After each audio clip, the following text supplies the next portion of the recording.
తప్పుడు కేసు పెట్టామని వాళ్ళ వార్తల లోపలికి వెళ్తేనే ఉంది.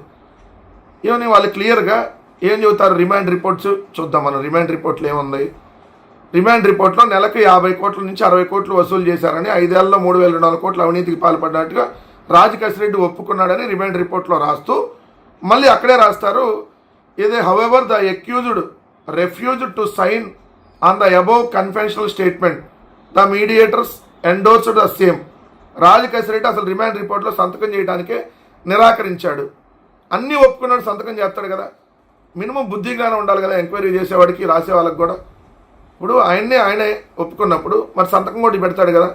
అంటే మీ అంతటికి మీరే రాసేసి, మొన్నేమో మిథున్ రెడ్డి, ఈరోజేమో జగన్ రెడ్డి, ఇంకా ఇష్టం ఉందండి మీ ఇష్టం ఉందండి, రేపు పొద్దున ఇంకోళ్ళ పేర్లు మార్చడానికి ఇవన్నీ చేస్తున్నట్టుగా క్లియర్గా కనపట్లేదా?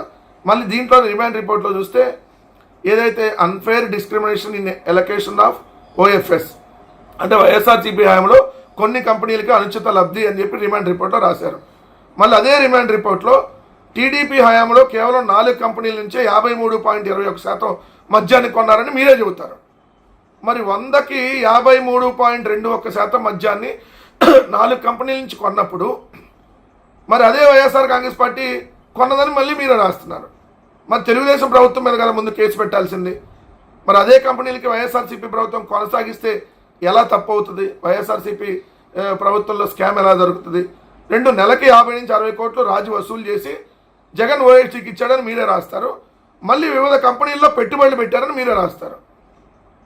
ఇక్కడ తీసుకుంటే ఒకవేళ అక్కడ ఇచ్చిందా అవ్వాలి, లేదంటే పెట్టుబడులు పెట్టింది ఏదో ఒకటి అవ్వాలి కదా.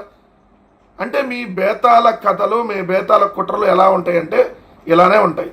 ప్రతిదానికి జగన్మోహన్ రెడ్డి గారిని తీసుకొని జగన్మోహన్ రెడ్డి గారిని టార్గెట్ చేయాలనేది మీ పత్రికల ఆలోచన.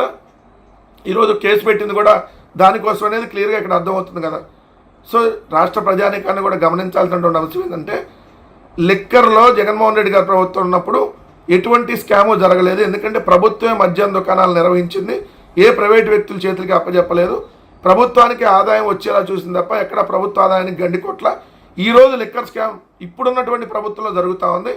మార్జిన్ని 14% పెంచి ప్రైవేటు వ్యక్తుల దగ్గర నుంచి ఏదైతే నారా లోకేష్ దాకా లంచాలు ఈరోజు తీసుకునేటటువంటి పరిస్థితుల్లో సంవత్సరానికి 3,000 కోట్ల రూపాయలు ప్రభుత్వ ఆదాయానికి గండి ఏర్పడుతుందని స్వయాన ఎక్సైజ్ శాఖ చెప్పింది. అంటే మద్యం అనేది కుంభకోణం ఇప్పుడు చంద్రబాబు నాయుడు గారి హయాంలో జరిగింది తప్ప అంతకుముందు జగన్మోహన్ రెడ్డి గారి హయాంలో జరగలేదు అనేది మాత్రం స్పష్టంగా ఇక్కడ వాళ్ళ రిమాండ్ రిపోర్ట్ చూస్తే కూడా అర్థమవుతా ఉంది.